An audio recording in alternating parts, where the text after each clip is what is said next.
আসসালামু আলাইকুম অলি স্যারের অনলাইন কোচিং এ সবাইকে স্বাগত।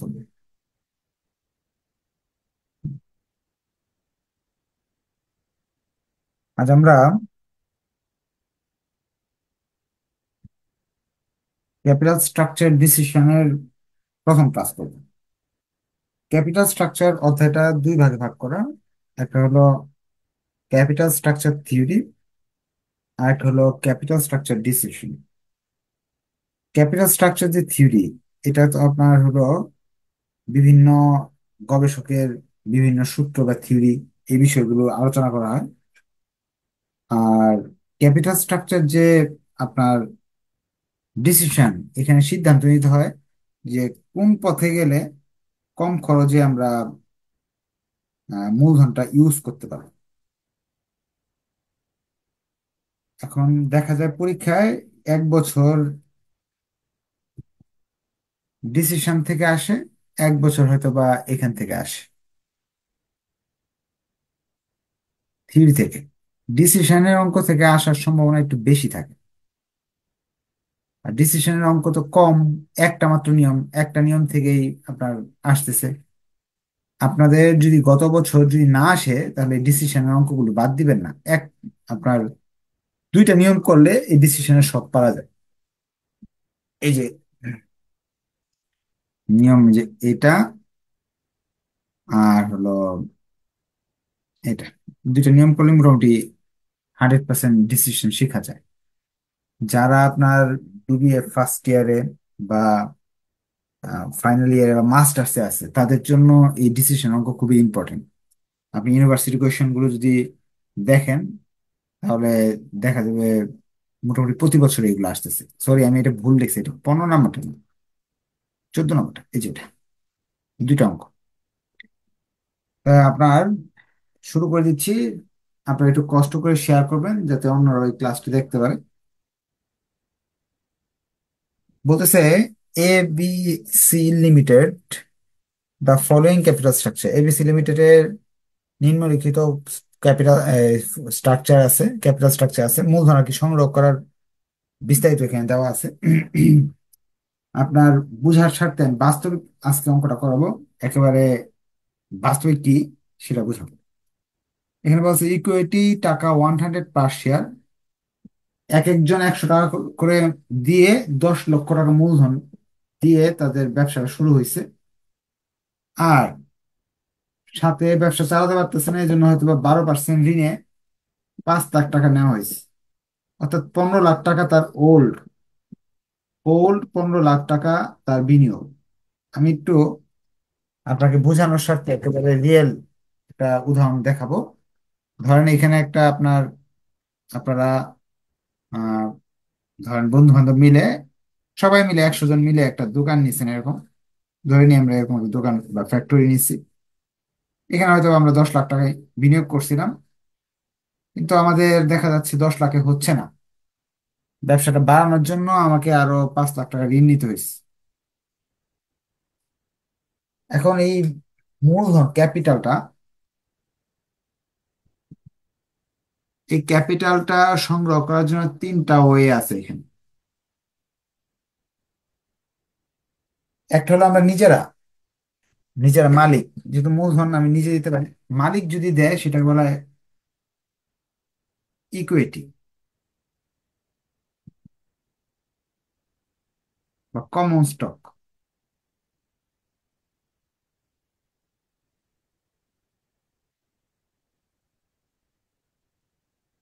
তা মালিক যদি টাকা দেয় কোম্পানিতে, তাহলে এটাকে ইকুইটি বা কমন স্টক বলা হয়।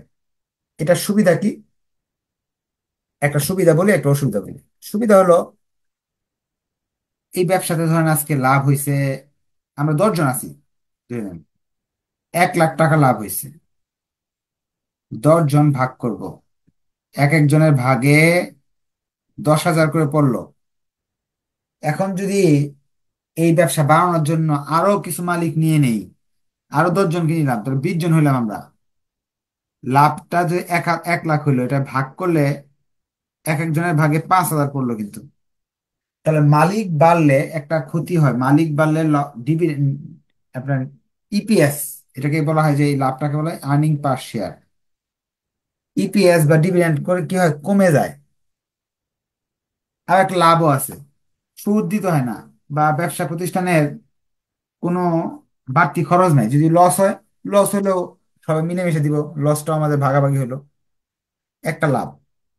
2 নাম্বার পথ আছে, এটা হলো ঋণের মাধ্যমে নেওয়া যায়, লোন। আমি যেহেতু মালিক, আমার টাকা মানুষকে দিতে মন চায় না, বন্টন করতে মন চায় না, আমি ঋণ করতে পারি। ঋণ করলে সুবিধা, যাই লাভ হোক আমি সুদ দিয়ে দিলাম। মালিক ধরেন আমরা 10 জন আছি, যা লাভ হবে এই 10 জনই পাবো, অন্য কেউ আর ভাগ দিতে হচ্ছে না। হুম, এটা হলো একটা সুবিধা। কিন্তু অসুবিধাও আছে, যে ব্যবসায় লস হয়, তখন কিন্তু আপনার সুদের টাকা আগে ভাগে দিতে হবে ব্যাংকে। সুদের টাকা আগে ভাগে দিতে হবে, ব্যাংক আপনাকে মাফ দিবে না। তার মানে এটা নিলে ইন্টারেস্ট নামে একটা ইন্টারেস্ট নামে একটা পেইন আছে। আর এটা হলো ইপিএস কমে যায়। আরেকটা আছে প্রেফারেন্স স্টক, এই দুইটার মিশ্রণ। এটাতে আপনার হলো সুদ দিতে হবে না, কিন্তু লাভটাও পুরো দিতে হবে না। তারা একটা এই, এখানে যখন 10% সুদ চাইছে, এটাও এক ধরনের মালিক, সে বলবে লাভটা, লাভের টাকা যেটা আছে সেখান থেকে আগে ভাগে আমাকে 10% দিয়ে দিবা, পরে যে লাভ হলো আরো বেশি করে লাভ হলে তুমি নিয়ে নিবা। কিন্তু ব্যবসা প্রতিষ্ঠানে যদি লস হয় তাহলে তাকে দিতে হচ্ছে না। কিন্তু এই ক্ষেত্রে লস হলেও দিতে হচ্ছে। এগুলো কি আলোচনা করলাম, বেসিক। এগুলো না জানলেও 1%ও ক্ষতি হবে না, পরীক্ষায় আপনি 10-এ 10ই পাবেন। আমি কিছু টেকনিক আপনাকে দেখাই দিব। তাহলে আমরা বুঝতে পারলাম 3টা পথে টাকা বাড়ানো যায়, কিন্তু 3টা পথে 3 ধরনের সমস্যা আছে, সুবিধাও আছে। এটা আমি প্রাথমিক ধারণা নিলাম। এই অঙ্কে তারা 2 পথে টাকা সংগ্রহ করছে। 1 নাম্বার পথ হলো মূলধনের মাধ্যমে, 2 নাম্বার হলো ঋণের মাধ্যমে। এখন আরো কিছু কোয়েশ্চেন, আরো আরো কিছু তথ্য এখানে দেওয়া আছে। বলছে the company wish to raise 5 lakh for expansion program. ধরেন ব্যবসা প্রতিষ্ঠানটা একটু বড় করার জন্য আরো 5 লাখ টাকা সে তার দরকার, নিউ, নতুন আরো 5 লক্ষ টাকা তার দরকার, নিউ।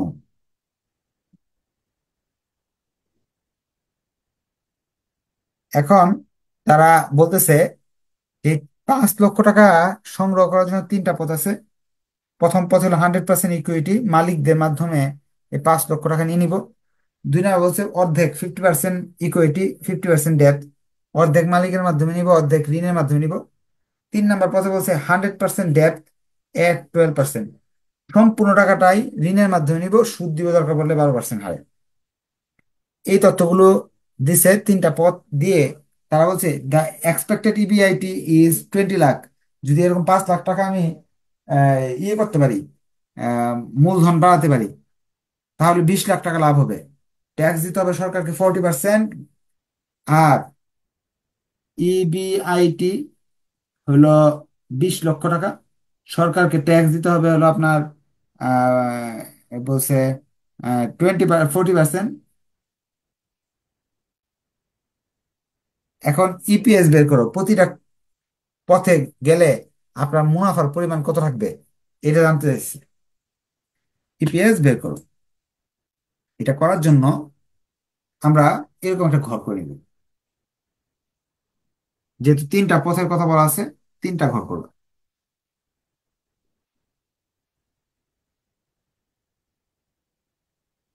একটা হলো পথ, 3টা যেহেতু, 1 number, 2 number, 3 number, income statement করতেছে। প্রথমে ইপিএস লিখবো, ইবিআইটি, ইবিআইটি, এই যে ইবিআইটি এখানে দেওয়া আছে 20 লাখ। 20 লাখ টাকা আপনার লাভ হবে। এখন কোন পথে ঋণ গ্রহণ করলে আপনার এই 20 লাখ টাকা লাভটা আপনি বেশি ব্যবহার করতে পারবেন? এখান থেকে ইন্টারেস্ট বাদ দিতে হবে, সবার আগে সুদ বাদ দিতে হবে। এখন সুদ কত টাকা। আমরা এক কাজ করি, প্রথমে 1 নাম্বার পদটা ভালো করে করি, এটা বুঝতে তো এগুলো এমনি বুঝবো। আমি ইন্টারেস্ট বের করতেছি এখানে একটা ওয়ার্কিং এর মাধ্যমে, ওয়ার্কিং ওয়ান, ইন্টারেস্ট বের করতেছি।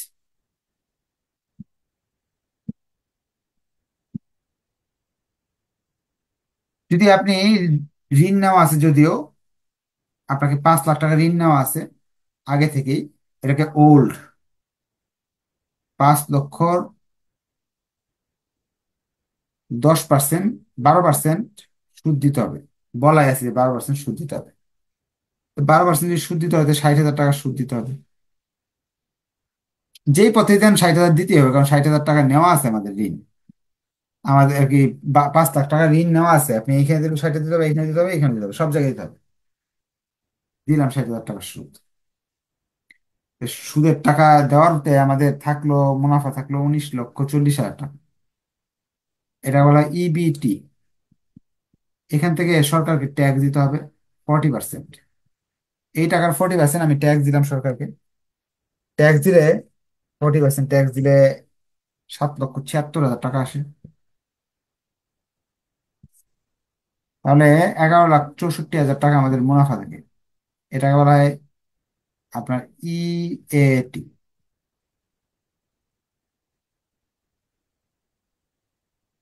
আপনার মালিকের সংখ্যা জানতে হবে।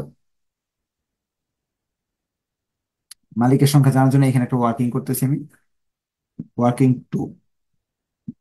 কতজন মালিক আছে, নাম্বার অফ শেয়ার। এমনিতে 100 টাকা করে একজনের কাছে নিছি, এভাবে 10 লাখ টাকা নিছি। তো কয় লাখ মানুষ আগে থেকেই 10 লাখ টাকা নেওয়া আছে, 100 টাকা করে এক একজনের কাছে নিছি।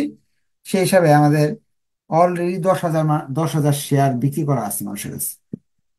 10,000 মালিক ও আগে থেকে আছে, এটা ওল্ড, এটা আগে থেকে আছে। এখন 3টা পদ দেওয়া আছে। 1 নাম্বার পথে বলছে ইকুইটির মাধ্যমে নাও। 3 নাম্বার পথে বলছে ডেপ্থের মাধ্যমে নাও। 2 নাম্বার পথে বলছে ইকুইটিতে অর্ধেক নাও, ডেপ্থের মাধ্যমে অর্ধেক নাও। প্রথম পথে যখন আমি ইকুইটির মাধ্যমে এই 5 লক্ষ টাকা নতুন টাকাটা সংগ্রহ করব, তখন ইকুইটি মানে শেয়ার সংখ্যা বেড়ে যাবে। আগে 10,000 মালিক ছিল, এখন যদি নতুন করে 5 লাখ টাকা মালিকদের কাছে নেই, তাহলে মালিক সংখ্যা বেড়ে যাবে, এন এর মান বেড়ে যাবে। তাই আমরা নিউ লিখবো, নিউ। 5 লক্ষ টাকা আমরা নতুন করে নিচ্ছি মালিকের কাছ থেকে 100 টাকা করে। তাই 5,000 নতুন মালিক চলে আসবে। তাহলে টোটাল আসবে 15,000 মালিক। এই ক্ষেত্রে 15,000 মালিক থাকবে। এখন ইপিএস বের করার জন্য ইএটি ভাগ এন, এটাতে ভাগ দিব। ভাগ দিলে আসতেছে 77 টাকা 60 পয়সা। এই হলো ইপিএস।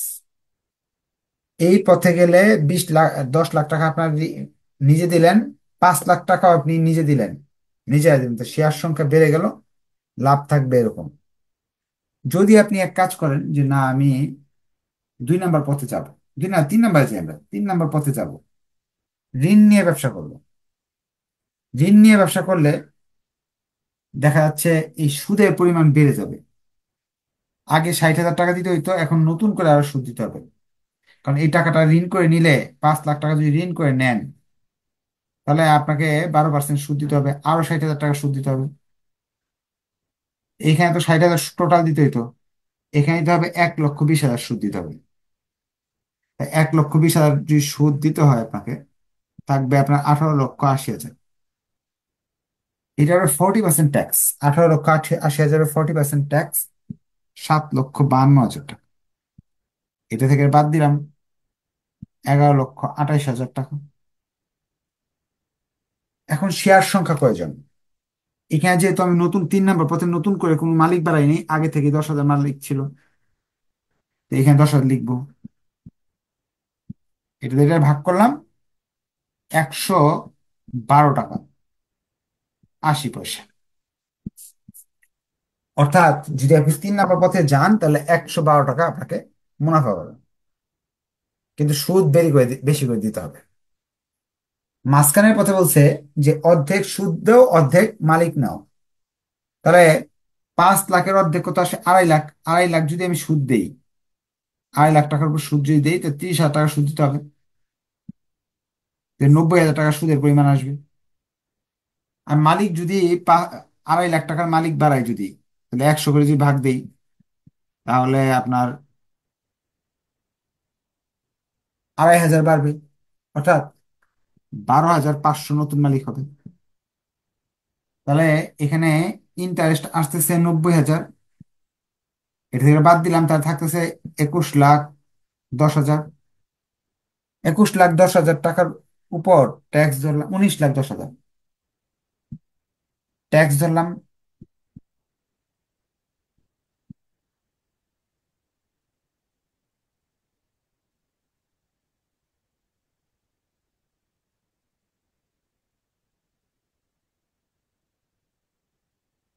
এটাতে এটা ভাগ করলাম,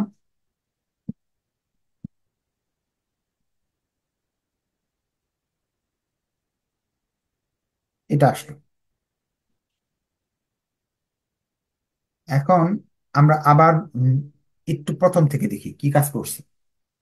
আমাকে নতুন টাকা, তারা বলতেছে দেখেন, ভালো করে বুঝেন, কারণ 10 নাম্বার কনফার্ম থাকে এই চ্যাপ্টার থেকে। ইকুইটি আর একটা আছে ডেপ্থ, দুইটা কথা বলছে। এগুলো আগে থেকে দেওয়া আছে, এগুলোকে বলে ওল্ড। আমি যখন সমন্বয় যদি করলাম, তখন ওল্ড এর টাকা 3 ঘরে লিখলাম, এখানে এখানে এখানে। যারা দুর্বল তাদের জন্য 3 জায়গায় লিখলাম। কিন্তু নিউ এর টাকাগুলো সব জায়গায় লিখলাম না, খালি আছে। নিউ এর টাকা যখন বললো, ইকুইটি শব্দটা বললো, তখন এন কে বাড়াইলাম। এই যে দেখেন, এন বেড়ে গেছে। যখন ডেপ্থের কথা বললো, আমি এন কে বাড়াইলাম না, বাড়ায় ফেললাম কাকে? ইন্টারেস্টকে। কারণ বুঝতে হবে, ইকুইটি বললে মালিকের সংখ্যা বেড়ে যায়। আগে মালিক ছিল 15,000, 10,000, 10,000 ছিল।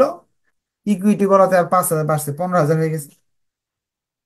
আর যদি ডেপ্থ বলে, তাহলে সুদের পরিমাণ বেড়ে যায়। আগে ছিল, সুদ দিতে হয়তো 60,000, এখন বলছে আরো 60,000 বেড়ে গেল, সুদের পরিমাণ বেড়ে গেল। আর দুইটা যদি বলতে, দুই থেকে বাড়াচ্ছি, দেখেন সুদও বাড়াইছে, শেয়ার সংখ্যা বেড়ে গেছে। অর্থাৎ এতটুকু বুঝতে পারলাম, ইকুইটির কথা বললে এন এর এখানে প্রভাব ফেলবে, যদি ডেপ্থ বলে তাহলে এখানে প্রভাব ফেলবে। এটা ছিল আমাদের ডিসিশনের মেইন অঙ্ক। তারা দুইটা রিকোয়ারমেন্ট বলছে, একটা রিকোয়ারমেন্ট আমরা বুঝলাম, দ্বিতীয় রিকোয়ারমেন্টে তারা বললো যে ইপিএস বের করতে বললো, এই যে ইপিএস। পরে হলো which one would you prefer, এই তিনটার মাঝে কোন পথে গেলে তোমার মতে কোনটাতে ভালো হবে, এটাতে না এটাতে না এটাতে। ইপিএস মানে লাভ। আপনার লাভ যেখানে বেশি হবে, ইপিএস যে ইপিএস, আপনার ইপিএস যেখানে বেশি হবে সেই পথে আপনি হাঁটবেন। ইপিএস আপনার এই 3 নাম্বার পথে ভালো, বেশি, তাহলে আপনি দেখবেন I prefer to third alternative, বা I would like to prefer third alternative for highest EPS. একের ব্যাখ্যা সহ যে ইপিএস বেশি বলে আমি এটাকে প্রেফার করি। তারা বলছে এটা করার পর 3 নাম্বার আরেকটা রিকোয়ারমেন্টের কথা বলছে। 3 নাম্বার রিকোয়ারমেন্টে বলতেছে ইনডিফারেন্স পয়েন্ট বের করো, আইপি। এটা নিয়ে আমরা আগামী ক্লাসে ডিটেলস আলোচনা করবো, আজকে শুধু ইনডিফারেন্স পয়েন্ট কিভাবে করতে হয় সেটা শিখবো। আইপি বের করার জন্য একটা সূত্র আপনাকে মুখস্থ করতে হবে। সূত্রটা হলো, এই আইপির ব্যাখ্যা আমি নেক্সট ক্লাসে করবো। EBIT minus interest, one minus tax.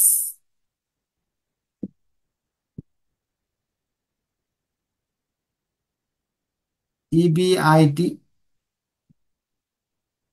One minus tax, এই সূত্র মুখস্থ করতে হবে। দুই পাশে কিন্তু একরকমই লিখলাম, কিন্তু কিছু জিনিস পরিবর্তন আছে দুই পাশে। প্রশ্নে তারা বলে দিবে কার কার ইন্ডিফারেন্স পয়েন্ট করতে হবে, 1 নাম্বার এবং 2 নাম্বার, 1 আর 2, 1 আর 2 বলেছে, 1 2। তো এই জায়গায় 1 লিখবো, এই জায়গায় লিখবো 2, এই জায়গায় লিখবো 1, এই জায়গায় লিখবো 2। এইটা হলো 1-এর জন্য করতেছি, এটা 2-এর জন্য করতেছি। অপশন 1 আর অপশন 2, যেমন এই যে অল্টারনেটিভ 1, অল্টারনেটিভ 2, মানগুলো বসাবো। ইবিআইটির মান, ইবিআইটির মান কিন্তু প্রশ্ন বলেছিল 20 লাখ। ইন্টারেস্টের মান, 1 নাম্বার ইন্টারেস্ট মান 60,000, 2 নাম্বার হলো 1,20,000।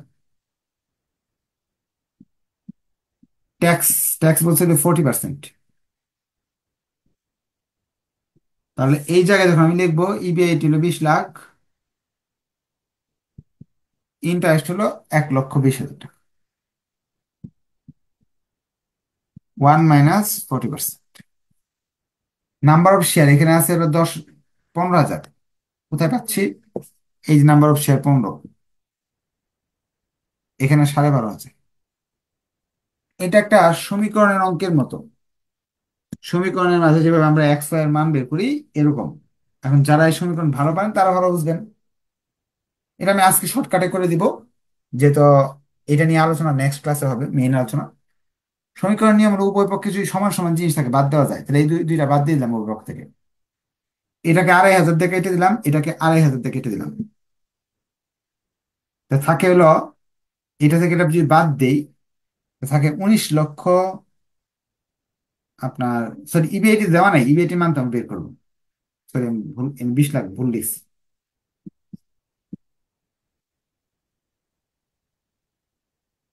যেহেতু এইগুলা নাই হয়ে গেছে, এখন আর আর এই গুণ করতেছি, এটার সঙ্গে এটার গুণ, এটার সঙ্গে এটার গুণ, যেমন 6 দিয়ে এগুলার গুণ, 6 দিয়ে ইবিআইটি কে গুণ 1,20,000-এরও গুণ, এইটা দিয়ে এই দুইটার গুণ।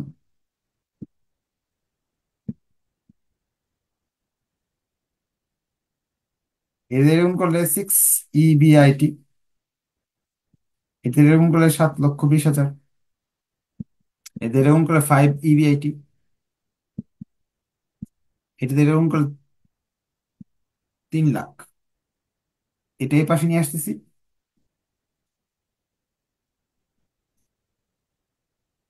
এটা এই পাশে আসলে মাইনাস হয়ে যাবে।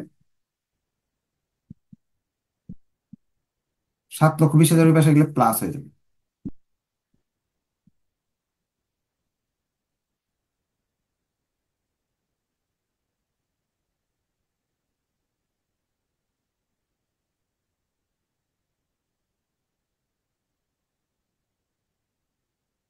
হ্যাঁ, গুণে কোনো ভুল হয়েছে নাকি দেখি তো। 6 দিয়ে যদি আমি, ও, এখানে ভুল হয়েছে গুণে। গুণে না, এখানে সুদের পরিমাণটা আমরা 2 নাম্বার অপশন 90,000 ছিল, এটা একটু ভুল করছি। 6 দিয়ে 9 রে গুণ করলে 6 নং, কত হয়? 6 নং 54। ইন্টারেস্ট কিন্তু 2 নাম্বার অপশনের ছিল 90,000 টাকা, 2,40,000। আইপি হলো ইনডিফারেন্স পয়েন্ট। এটা অর্থটা একটু বলে দিই, যে আপনার ইবিআইটির মান এমন একটা ধরো, যেভাবে ধরার পর ইনকাম স্টেটমেন্ট যে আমরা করলাম একটু আগে, ইপিএস যে বের করলাম, সবগুলা করে করে আমি ধাপে ধাপে ধাপে ধাপে ইপিএস বের করলাম। দুইটার ইপিএস সমান হবে এমন একটা ইবিআইটি বের করো, যেটা দিয়ে অঙ্ক করলে দুইটার ইপিএস সমান হবে। এটা নিয়ে ডিটেলস আলোচনা হবে নেক্সট ক্লাসে। আজকের ক্লাসে যদি আপনার কাছে কঠিন লাগে বারবার করেন, দেখেন, তারপর যদি প্রবলেম থাকে নেক্সট ক্লাসে কোয়েশ্চেন করতে পারবেন। ধন্যবাদ সবাইকে। হ্যাঁ, একজন মনে হয় কথা বলতে যাচ্ছে, বলেন কি প্রশ্ন। স্যার, ক্যাপিটাল স্ট্রাকচার থিওরি থেকে প্রশ্ন ছিল। হ্যাঁ, বুঝি নাই। ক্যাপিটাল স্ট্রাকচার থিওরি থেকে প্রশ্ন ছিল স্যার। বলেন। স্যার, ওখানে প্রবলেম যে 11 নাম্বার, হুম।